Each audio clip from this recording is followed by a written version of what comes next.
मित्रांनो, आज आपण संख्या हा जो प्रकार आहे यामध्ये त्याचे जे दुसरे प्रकार आहे म्हणजे नैसर्गिक संख्या, सम संख्या, विषम संख्या, पूर्णांक संख्या काय असते, अपूर्णांक संख्या काय असते त्याबद्दल आपण जे तर माहिती घेणार आहोत.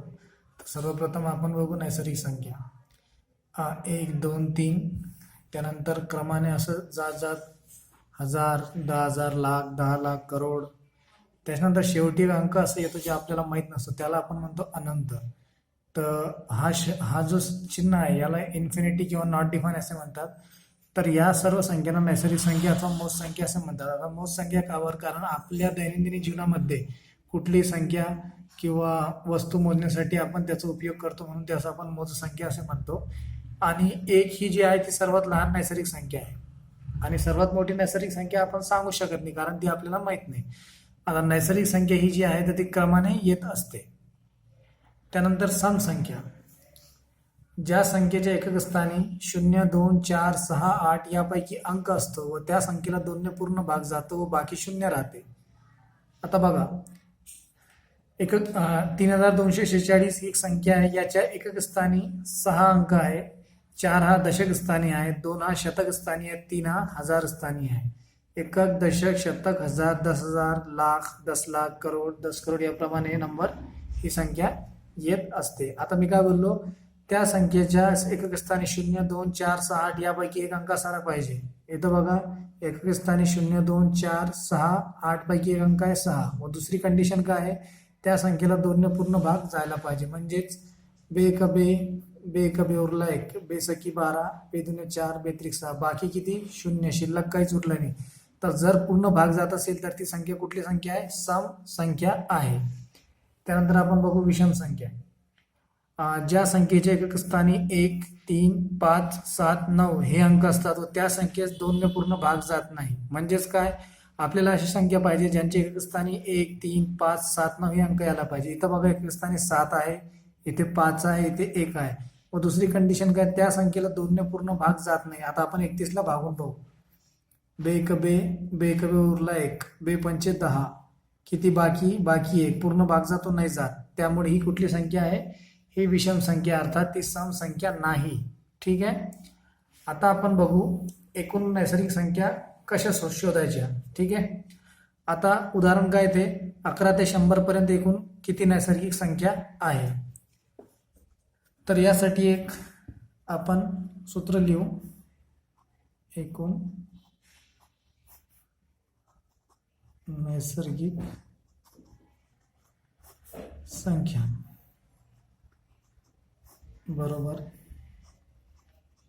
शेवटची संख्या वजा पहिली संख्या प्लस 1. आता शेवटचा अंक किती याच्यामध्ये 100, पहिली संख्या किती 11 अधिक 1. आता सांगा, 100 मधनं 11 गेले किती उरतात, 100 ने 10 गेले 90 आणि 1 89 प्लस 1. तर किती, 11 ते 100च्या दरम्यान किती नैसर्गिक संख्या आहे, 11 ते 100च्या दरम्यान 90 नैसर्गिक संख्या आहेत. ठीक आहे. आता आपण दुसरं उदाहरण घेऊ. उदाहरणार्थ आपण इथं घेऊ जसे की 21 ते 75 दरम्यान किती नैसर्गिक संख्या आहे, किती नैसर्गिक संख्या आहे. तर जे सूत्र जे आपण आता लिहिलं, काय लिहिलं, शेवटची संख्या वजा पहिली संख्या अधिक 1. त्याप्रमाणे 21 ते 75 असं लिहिलेला प्रश्न असतो. त्यामध्ये किती, शेवटची संख्या किती 75, पहिली संख्या किती 21 आणि त्यामध्ये आपल्याला 1 मिळवायचं आहे. आता आपण 75 वजा 21 करू. 5 4 गेले, 5 नाही गेला 4, 7 2 गेले 5, 54 प्लस 1 इक्वल टू 55. म्हणजे किती संख्या आहेत, एकूण 75 संख्या, किती 55 संख्या आहे नैसर्गिक संख्या.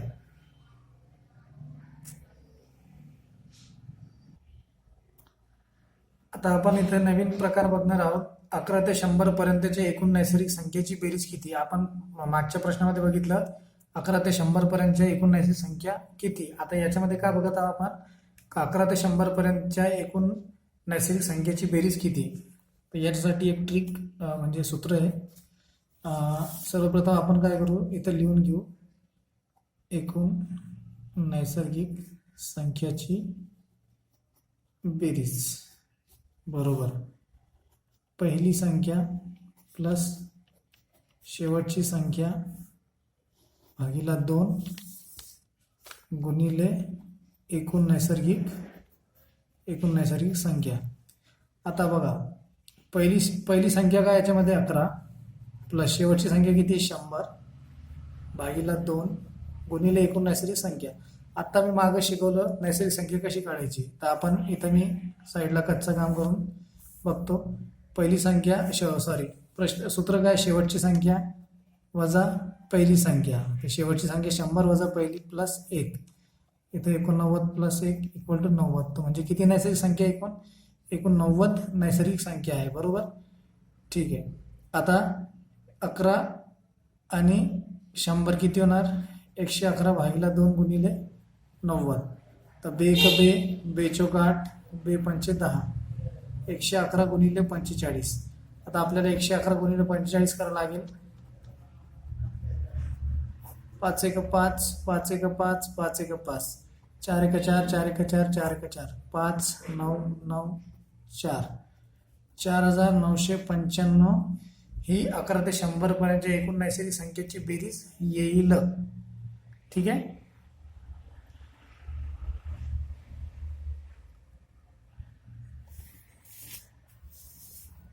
आता आपण बघू दुसरं उदाहरण.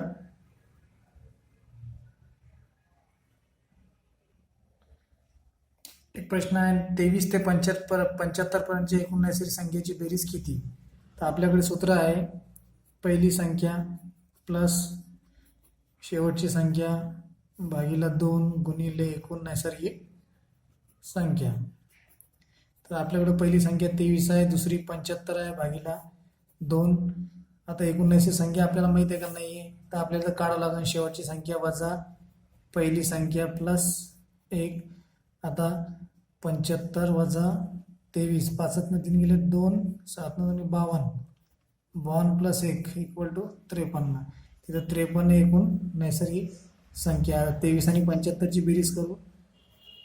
8 7 2 9 98, 98 भागिले 2 गुणिला 53, बेचोक 8, बेनाम 18, 49 गुणिले 53.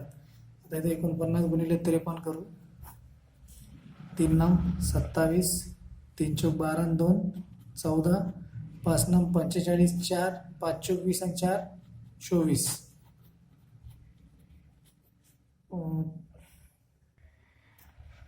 तर आपला गुणाकार आलेला आहे 2597. तर 23 ते 75 दरम्यान जेवढ्या एकूण नैसर्गिक संख्या त्यांची बेरीज किती येणार 2597. आता आपण बघू एकूण सम संख्या कशा काढाव्यात व एकूण विषम संख्या कशा काढाव्यात. बघा असा प्रश्न आहेत. 11 ते 100 दरम्यान एकूण किती सम व विषम संख्या. याच्या अगोदर आपण बघितलं 11 ते 100 दरम्यान किती एकूण नैसर्गिक संख्या आहे. तर सर्वप्रथम आपल्याला हे माहीत पाहिजे सम संख्येचं सूत्र काय असतं. सम संख्येचं सूत्र एकूण नैसर्गिक संख्या भागिले 2 व विषम संख्येचं सूत्र पण हेच आहे. विषम संख्या कशा काढाव्याची एकूण नैसर्गिक संख्या भागिले 2. आता पहिले हे बघा एकूण नैसर्गिक संख्या माहीत असायला पाहिजे. मी पुन्हा एकदा दाखवतो कशी नैसर्गिक संख्या काढायची. शेवटची संख्या वजा पहिली संख्या प्लस 1. तर शेवटची संख्या किती 100 वजा 11 1, 89 प्लस 1 इक्वल टू 90. आता म्हणून सम संख्या काढण्यासाठी 90 भागिला 2 किती होतं 45, बेचोक 8 आणि बे एक बे, बे पंचे 10. तर इकडं पण तेच उत्तर येणार सिमिलरली. 90 भागिला 2 केल्यावर 45.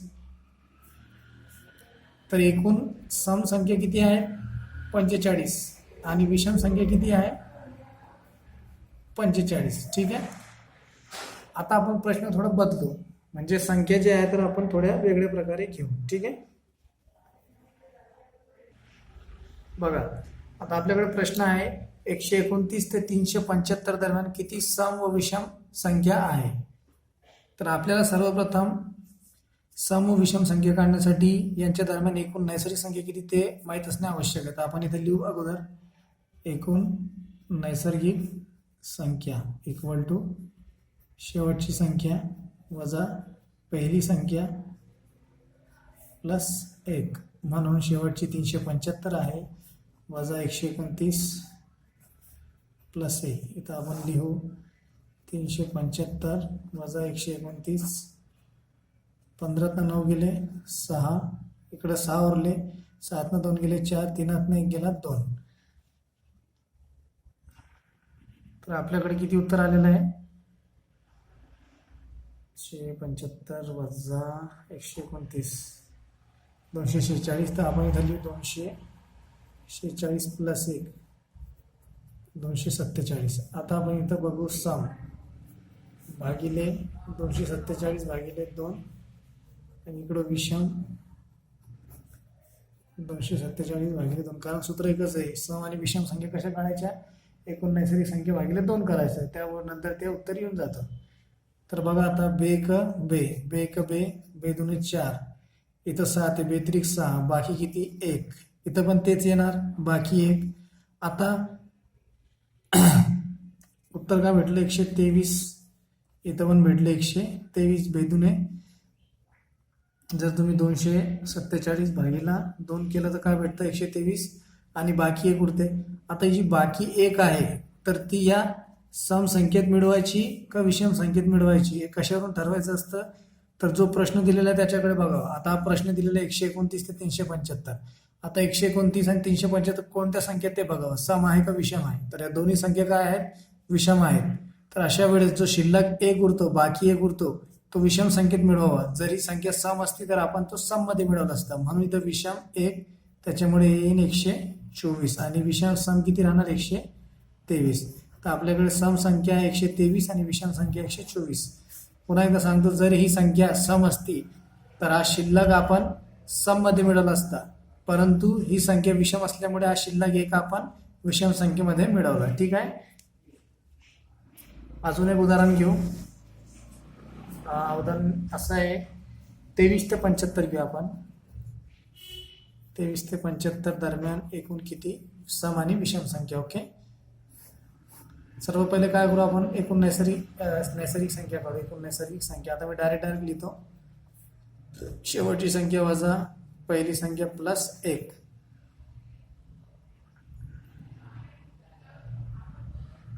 काय भेटेल तुम्हाला हे 5 3 गेले 2 आणि 7 2 गेले 5 प्लस 1 53 मिळाले. किती मिळाले 53. आता आपल्याला त्याला भागायचं समसाठी, सम आणि विषमसाठी.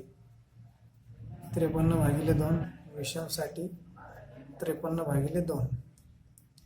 बे 2 4 बे 12. इथं पण तेच शिल्लक किती 1 उरला, बाकी किती उरला 1 उरला. बरोबर.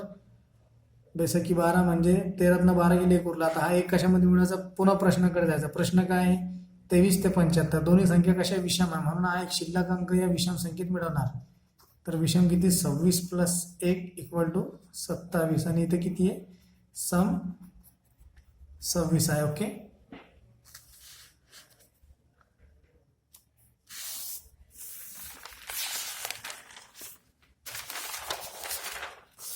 आता आपण दुसरा प्रश्न बघू. बघा आता प्रश्न असा आहे 24 ते 76 पर्यंत एकूण किती सम व विषम संख्या आहे. तर सर्वप्रथम आपण काय करू, पहिली काढू किती एकूण नैसर्गिक संख्या. एकूण नैसर्गिक संख्या पहिली संख्या वजा शेवटची संख्या वजा पहिली संख्या प्लस 1. आता 7 4 गेले 2 7 2 गेले 5 76 वजा 24. इथं 52 प्लस 1 उरलं 23. ओके. आता सम संख्येसाठी सूत्र काय आहे एकूण नैसर्गिक संख्या भागिले 2 आणि विषमसाठी पण ते सूत्र आहे, एकूण नैसर्गिक संख्या भागिले 2. म्हणून हा 53 लिहू, भागिले 2 लिहू, बे एक बे, बे दुने 4 उरला 1, बे सकी 12. आता 13 12 घेतले, बाकी 1. इथं पण सिमिलरली तेच येणार, 26 उत्तर. आता हा शिल्लक एक सम मध्ये मिळवा, विषम मध्ये मिळवा, यासाठी प्रश्नाकडे जायचं. प्रश्नामध्ये कुठल्या संख्या आहेत, 24 आणि 76 दोन्ही संख्या कुठल्या सम आहे. तर आता या संख्या सम असल्यामुळे हा शिल्लक एक आपण सम मध्ये मिळवू. म्हणून सम इक्वल टू 26 प्लस 1 27 आणि विषम किती 26. तर आपल्याकडे सम संख्या 27 आणि विषम संख्या 26 आहे, 24 ते 76 दरम्यान. ठीक आहे. पुन्हा एक प्रश्न घेऊ.